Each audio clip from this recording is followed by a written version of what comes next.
All right. Hey, Hi, Dr. Meeks. Hi. Good evening.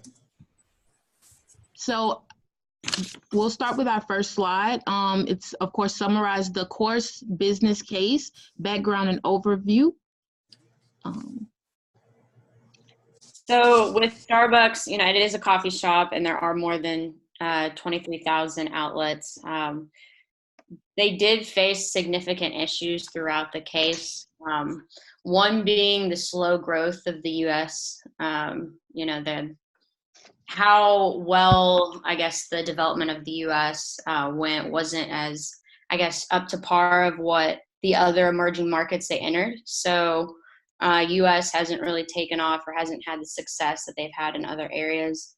They've had issues along the lines of, like, from within the U.S., they've had issues with the drinks. Like, a lot of people are working from home, so they're not going out, and the stopping by Starbucks isn't as convenient anymore. So a lot of people are going to the grocery store and buying those already pre-made drinks and bringing them back. So that's one of the struggles they're facing. There is some slow growth in Europe, and then the reduction in the store traffic kind of feeds off of that. A lot of what America's going into is staying at home, working from home. And so that's a challenge. They're a big challenge they're facing. And maintaining that staff, that culture, that customer service first type of feel is definitely something that they're trying to maintain as they expand. Obviously, when companies expand at the rapid pace that Starbucks does and has done in the past, you're going to lose a little bit of quality. You're going to be challenged in the quality, whether it's customer service or product.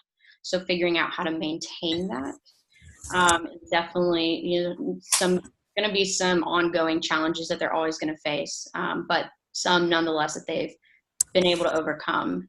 And Howard Schultz and Kevin Johnson has definitely been a huge factor in their success. Hats off to them. Hats off, for buying the company at $3.9 million and turning it into a multi-billion-dollar organization. That's definitely an impressive takeaway from this case. And a lot of their things that have helped them capitalize and continue to grow on their success and create success is their ability to focus on that customer experience and that brand awareness, and really stay true to those initial values that they initiated to begin with. Some of the future issues that I see potentially on the horizon is the competition in U.S. It's always going to be a struggle unless they change their product a little bit to be more accessible to the stay-at-home people, the stay-at-home workforce, and then their food. That's been a struggle in the past for Starbucks, and integrating that in a more seamless fashion could definitely help them grow on their margins. It's about 20% was their margins that they recovered for income from food, but they can certainly use that to grow that third place experience that they're really wanting to captivate on. Right. And does anyone else have anything they want to add to what Amanda just said as far as just their overview or what they think the core business case?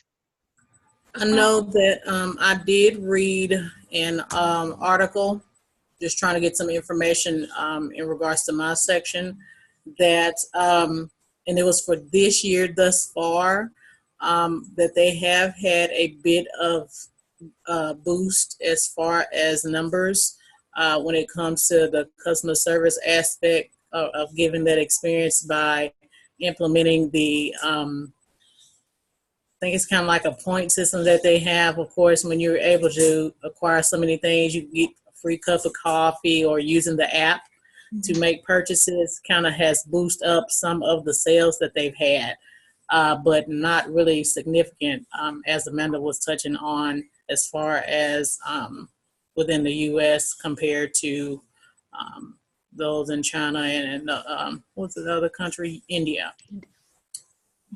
So it's like it has boosted up some, but it's just not major. It's just really slow moving.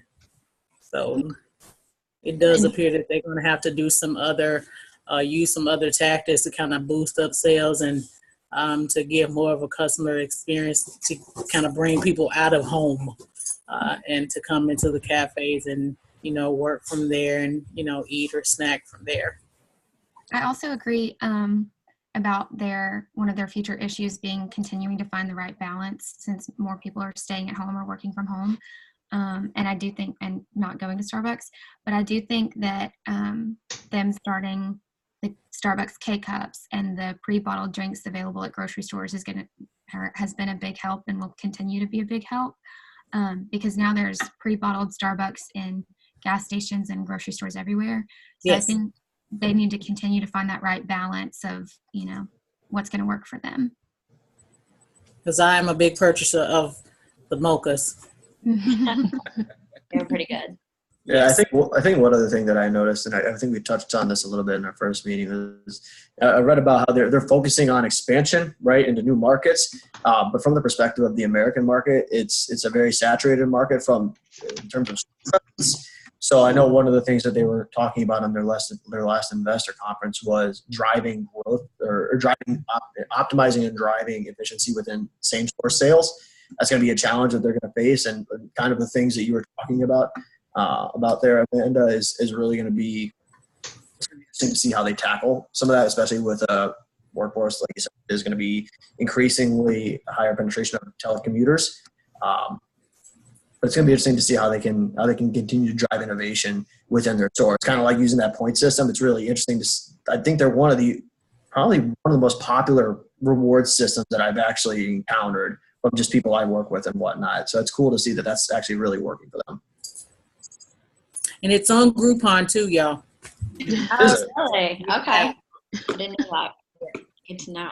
I think like a $5 purchase will give you like some type of something in regards to a beverage that you go and get there. So did that once. Wow. Okay. Hey guys, I'm going to zip off and meet with another team. I do have a couple of quick questions for you, just in general, so we don't get too into the weeds I don't want you to lose sight of the big picture. Right. So, what is it that Starbucks sells? The experience. An experience. Right. So why would people pay $7 when they can get the same thing for $2? Well, I think that's part of it is that they've created this idea that it's not the same thing, that the $2 coffee is no longer as good as or of the same quality as the $7 coffee, because they've kind of convinced society or their customers that their coffee is worth more. And So it's Julia, let me ask you this. So if you walk into a room of your peers, would you feel differently if your cup said Starbucks, or would it feel different if it said Dunkin' Donuts? Oh, yeah. I mean, the first day of college every year, you knew who thought that they were going to do well that year because the girls that walked in with a Starbucks cup were on top of their game. And if you had, a Yeti cup or a to-go cup from home, sorry, but. I love it. Hey guys, I got to run, but I'm just saying, don't get lost in the weeds. Stay big. And I mean, what are they going to do? I mean, how are they going to survive? Because we humans are weird creatures. We want an experience. We want to feel good about ourselves. And we want other people to feel good about us. I think they're going to have to do some different food options because not everybody wants bagels and not everybody wants, these type of tarts. They're going to have to do something different. I don't know, but I'm just used to going to the drive-thru and getting my mocha frappuccino, and now I'm going to work. So, and the other thing is you become a little bit of their family, right? Because you can go in and say, "Give me a latte, frappe, mocha." Hold the Yeah. And they understand your language when you say it. Right. Love it. Thanks, guys. I'll talk to you next week. Thank Okay. you. Thank you, Doctor. Okay, and so Amanda will go on to slide 2. Would you like to expand on this one, why Starbucks has been so successful? I mean, we kind of touched on it a little.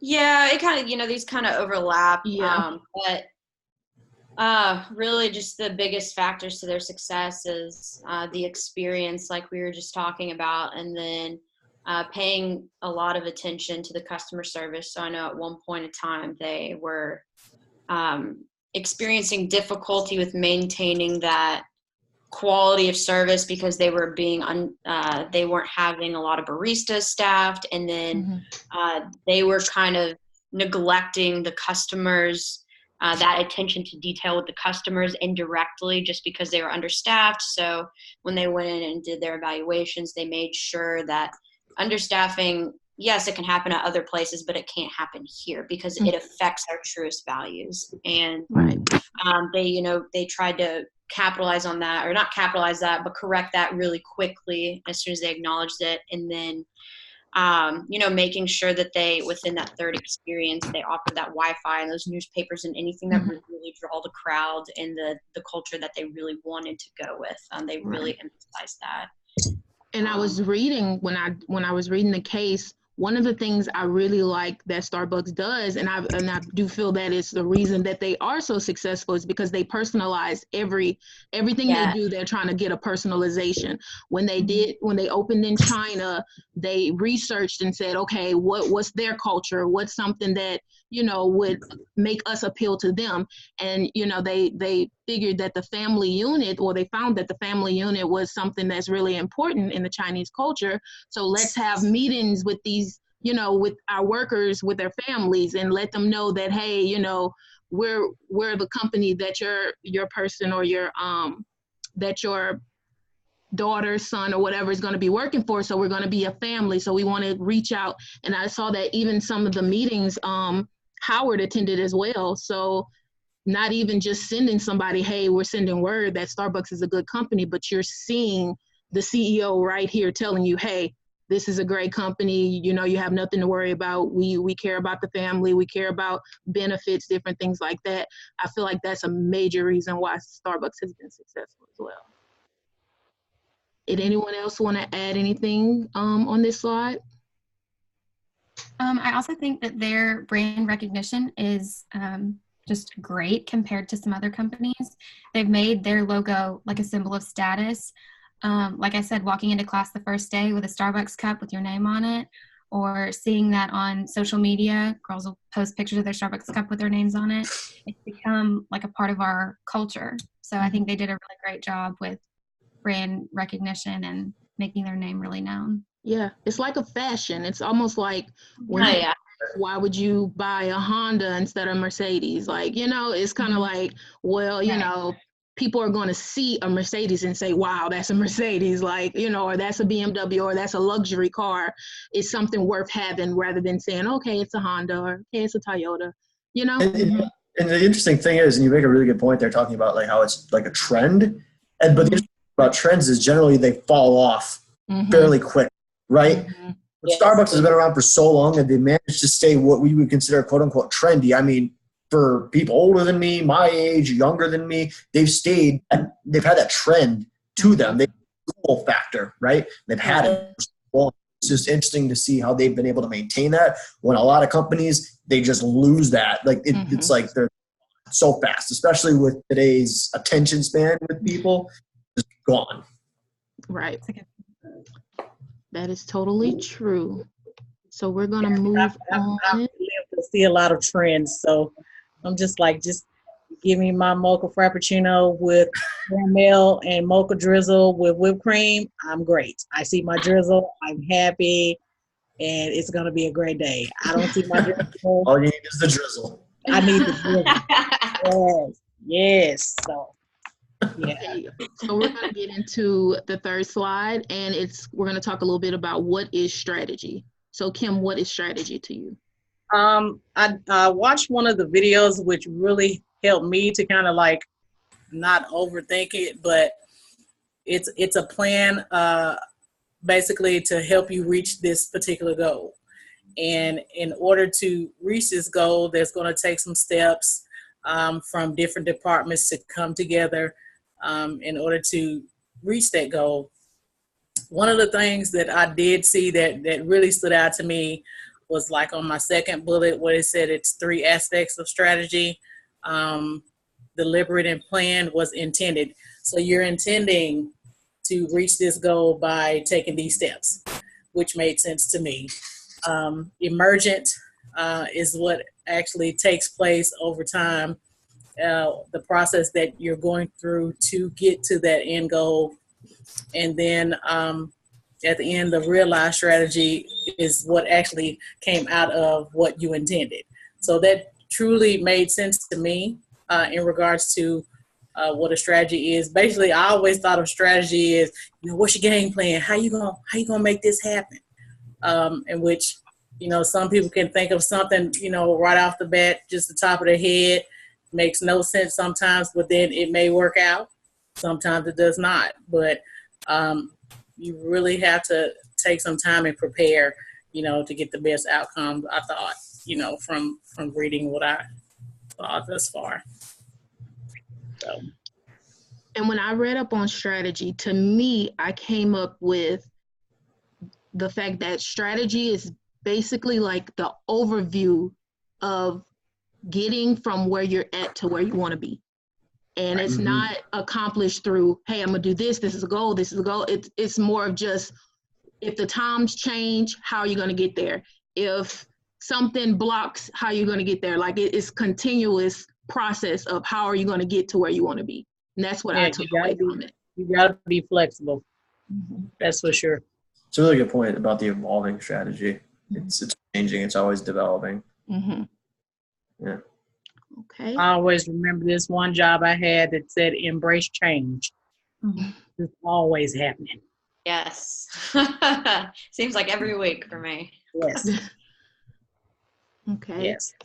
And so this is your slide with you want to touch on this one too as well, Kim? It was just kind of speaking about various perspectives, in which there were a lot. So I just grabbed 3 that seem to be, very important in regards to any company. Starbucks specifically is sales, of course, and customer service. Those 2 go hand in hand in order for, people to get the experience.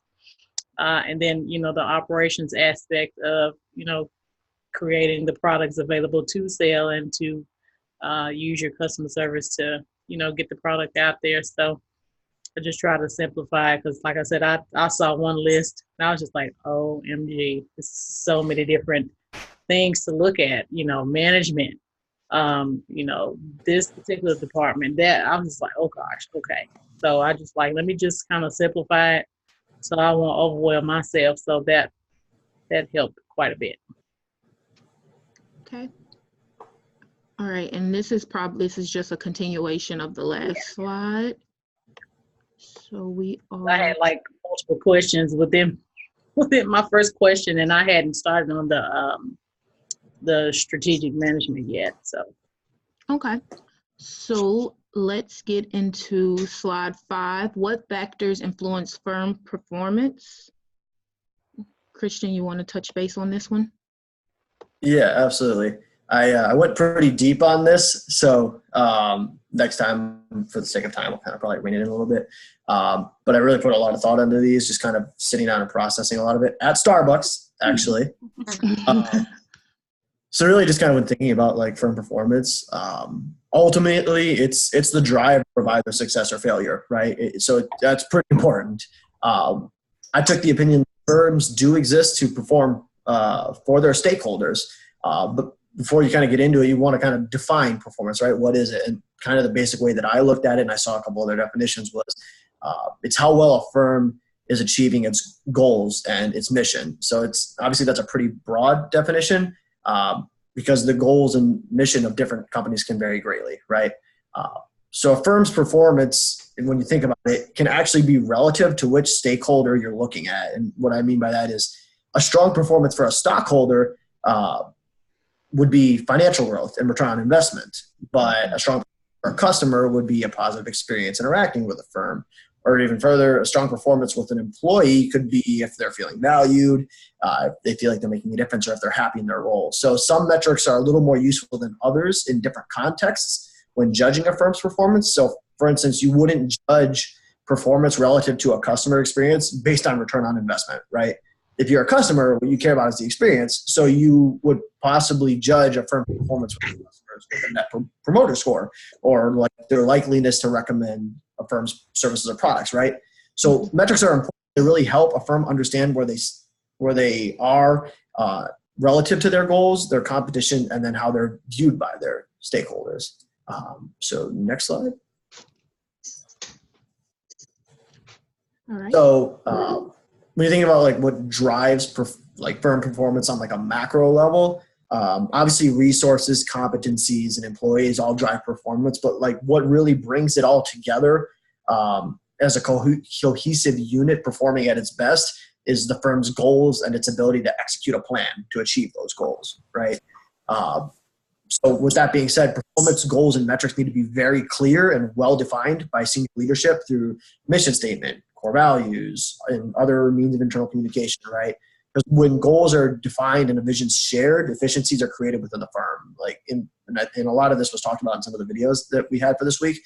Like employees have a clear understanding of the direction of the firm as well as their role in it, and it allows the firm time to focus on what's important, which is their performance. And then in terms of goals, they should be specific, measurable, attainable, relevant, time-bound, and they should be focused on building and reinforcing sustainable competitive advantages. So it's not really financially based. There's a number of aspects that play into a firm's performance, and there's plenty of ways to judge those multitude of aspects of a firm's performance. But one really good way is the balanced scorecard, right? It accounts for financial performance, customer satisfaction, internal processes, business efficiency, and organizational capacity as it relates to knowledge and innovation. So creating goals that address all these factors keeps the organization focused on all aspects that affect their overall performance and ultimately contributes to driving success, right? So the next slide is about the last question. And Professor Meeks kind of talked about this a little bit. So he kind of stole my thunder a little bit here. Why do businesses like specifically like Starbucks exist? What's their product? So one of the questions he wanted us to touch on was, why do they exist? Why do we transact? What's the point of all this? So it's really, when you think about it, it's really abstract, but our livelihood is really built around the idea of transactions for goods, services, and information. So we trade things of value that we attain for other goods, services, and information that we need or want.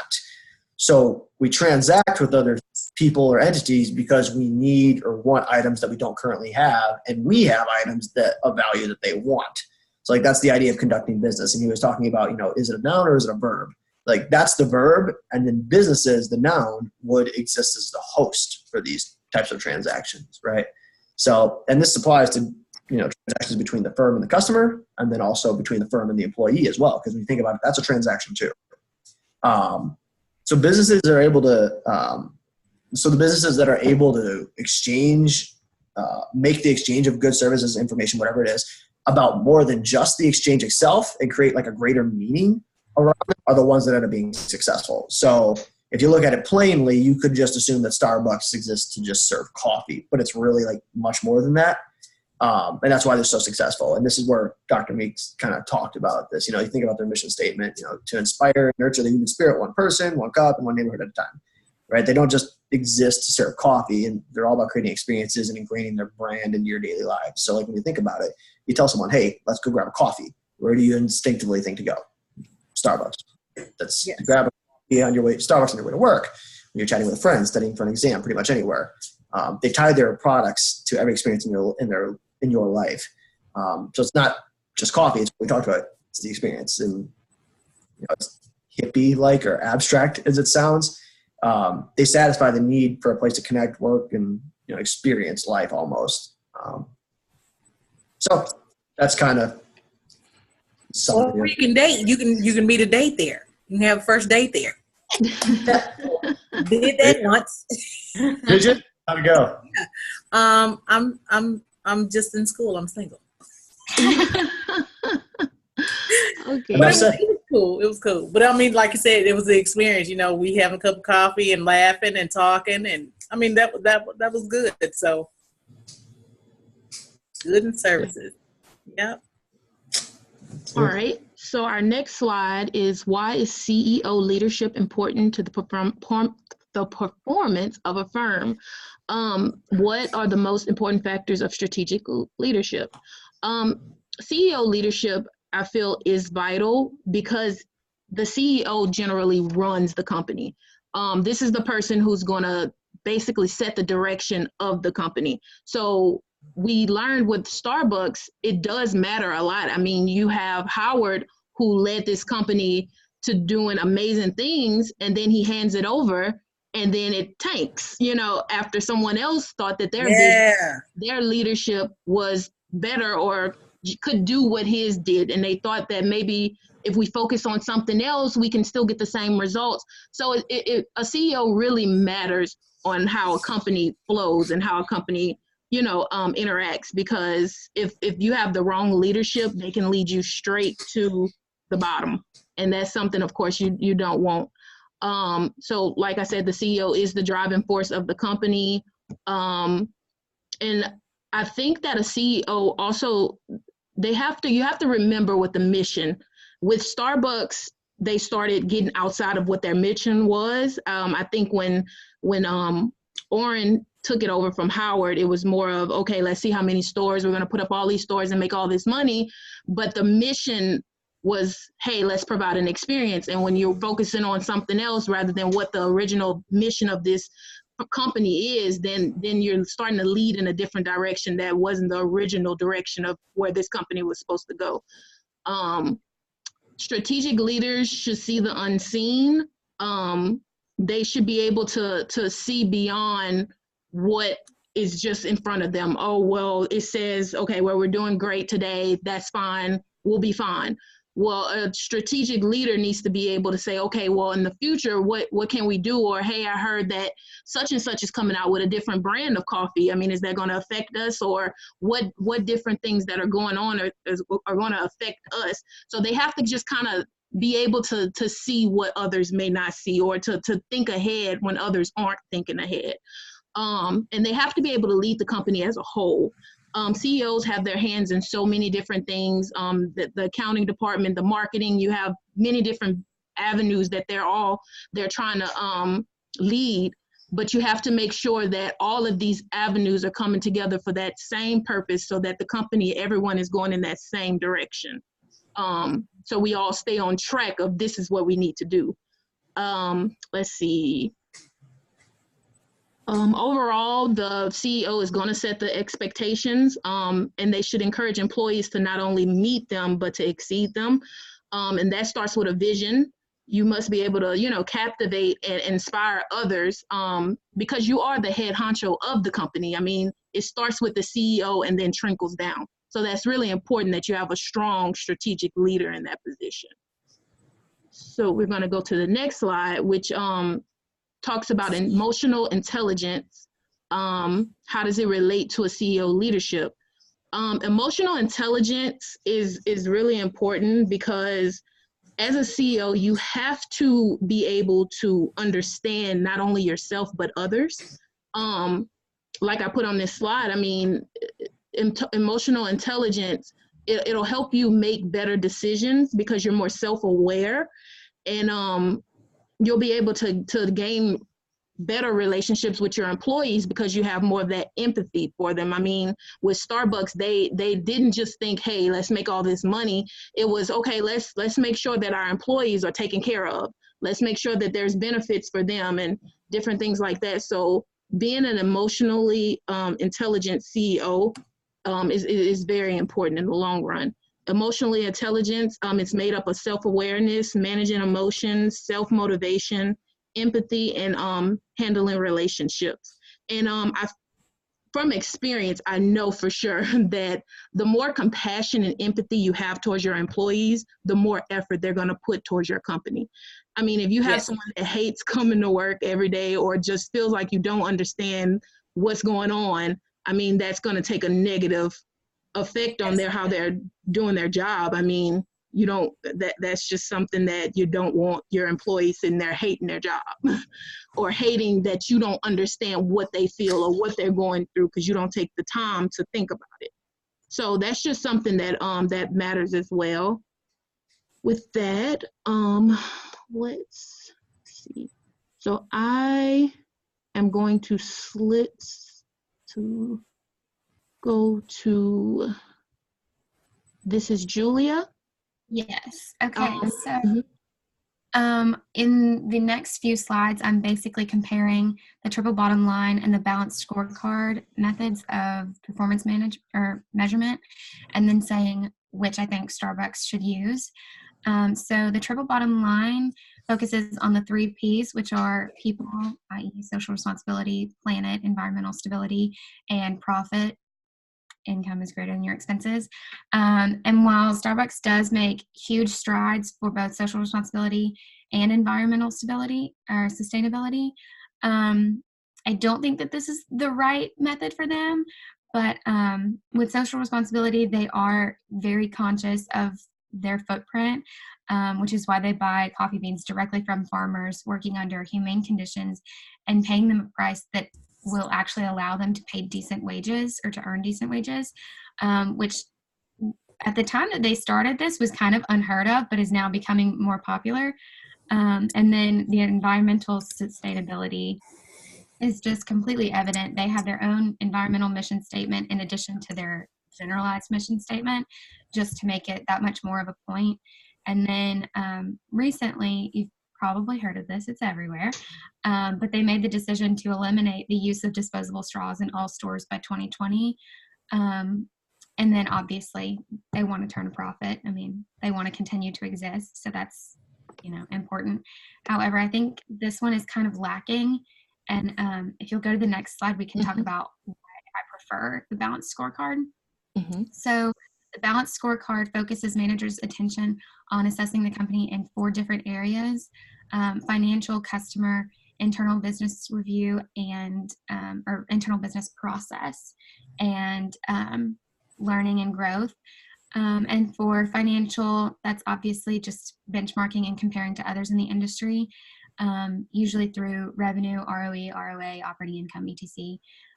And then in the customer, customer attraction, satisfaction, and retention are all looked at. And those can be tracked through Starbucks' reward program, which if you go and you pay with your reward program or just check into the app while you're there, even if you pay with cash or card, it keeps track of when you visit. And then that gives them tons of data. And then as you do it, you get a free drink every 5 or so visits. So it's an incentive to continue to use it, and they continue to get the information of how often you're coming back. As well as changing playlists and offering seasonal drinks and food items, continue to get customers coming back in because they don't want to miss the pumpkin spice latte, heaven forbid. And then internal business process is essentially organizational efficiency, which I think Starbucks manages time per order. And I think their top performers in organizational efficiency were down to 25 seconds per order, which is crazy because it takes longer to brew espresso than 25 seconds. But if they're that prepared and that ready, I mean, pouring a drink together, I guess, can only take 25 seconds. So that's cool. And then learning and growth is essentially their innovation and how well they adapt their strategy over time. When things change, are they changing with the times or changing with the culture and not like sticking in their old ways, or are they, progressing and sticking with the trends? And that can be measured through new skills learned by employees each year through training. And then they also have a tuition reimbursement program. So if their employees are actively enrolled in undergraduate or graduate programs, they reimburse a certain percentage, which is really cool. And then it fosters more educated, more competent workers to stay at Starbucks, because a job that treats you well is a good job. So any company that's willing to invest in their employees is typically one that has a higher retention level. And then I said of the 2, I would choose the balanced scorecard to measure firm performance for Starbucks because it's more thorough and complete. And on the next slide, I kind of dive into why. So the people and planet aspects are essentially the 2 big draws of the triple bottom line approach, because obviously profit is an approach that everyone uses. I mean, you can't be a business for long without turning a profit. However, even though Starbucks is both environmentally sustainable and socially responsible, those two aspects of the triple bottom line can kind of be shoved into the balanced scorecard method. I think I said, let's see. So customer satisfaction is also kind of playing a role in there. If people on Twitter and Instagram and in the news hadn't ranted so much about straws and the turtles, that wouldn't, they wouldn't have banned all straws. So they're listening to their customers and adapting to keep them satisfied and to keep them coming back. And then also being environmentally sustainable. I mean, they're cutting out the middlemen, going straight to the farmers, which increases efficiency. And then also by paying them enough to where they can pay decent wages and afford to be able to continue their farms, they're ensuring that they have a harvest the next year, which just perpetuates their business cycle and their profitability. So it seems like it's a really great, socially responsible thing to pay these people decent wages, but it's also a little bit selfish because they're just ensuring that they have a harvest for next year to continue their business. So it kind of works on two counts. And then lastly, the triple bottom line only mentions profitability, but they don't mention efficiency as the balanced scorecard method does. And no company can continue to be profitable without being efficient for long. So I think the emphasis on the internal business process is really important. And I think it's great that the balanced scorecard method includes that. And that's pretty much it for that one, unless y'all have anything to add for that. Did anyone? Okay. Okay. And then this one is how firm leaders determine firm goals and how they're set, what the process is, and why it's important. And when determining goals, firms should essentially be in the mindset of their mission and their vision. If you don't know who you are or where you're going, nothing else really matters. You're not going to get there. So just kind of start in that mindset of knowing what your purpose is, what you're doing, and where you're trying to get. And then think firstly about the customer and how you can provide value to them or add value, and keep them coming back, attracting new customers, all that. And then it's also really important to make both internal and external goals, to make nested goals, which are functional, departmental, individual, just keeping them kind of all through that process. And then analyzing the competition, seeing where you could possibly sneak in and chip away at a little bit of their market share, or, creating a new product that no one else has done yet, or adding something that could potentially complement, a competitor's product. So you get a little bit, but not completely stealing their market share. And then your goals also need to inspire employees. And then ideally they should all be SMART goals, because those are the most effective. So that's going to be how we do that, which I'll talk about that in the next slide. And then the reason that this process is important, I kind of touched on it as I went through it, but keeping the mission and vision in mind when creating goals is vital to sticking to your current strategy or adapting the strategy when it starts to kind of veer off. And then also starting with the customer is important because it helps avoid becoming too product focused. I know there was an example about like not selling smartphones, but selling the idea of connecting people. So like with Starbucks, they're not selling coffee, they're selling an experience at a coffee house. They're selling, a first date at a coffee shop, or a study date with your roomie. It's not just about the cup of coffee. And then the SMART goals, I believe, are on the next slide. And that their SMART goals are proven to be more effective because they are specific, measurable, attainable / aggressive, relevant, and time-bound. And the specificity is important because just saying you want to lose weight or you want to be healthier, that doesn't really mean anything, but saying you want to lose 20 pounds or 2 pant sizes, or you want to eat a salad 3 times a week, those are things that you can actually quantify, which leads into measurable, which is arguably the most important part of the SMART goals. If you can't measure what you're doing, how do you know you're doing it? So that's like putting a number on it. and saying, okay, 20 pounds, that's a unit of measurement. You know you can measure that. Or saying $20 or 20%. Those are things that you can actually quantify and prove. And then making goals that are attainable but aggressive.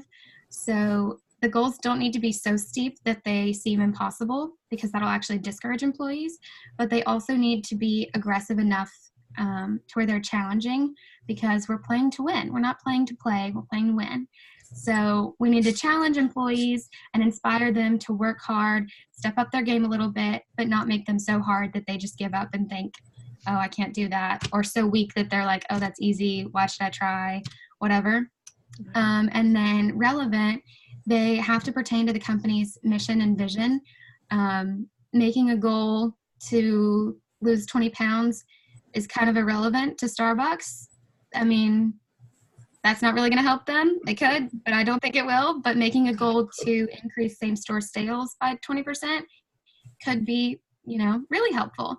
And then it also needs to be time-bound. It needs to be increasing same-store sales by 20% by January 14th or whatever. Just giving it a day of like, okay, this is the time we have to do it. This is when it has to be done.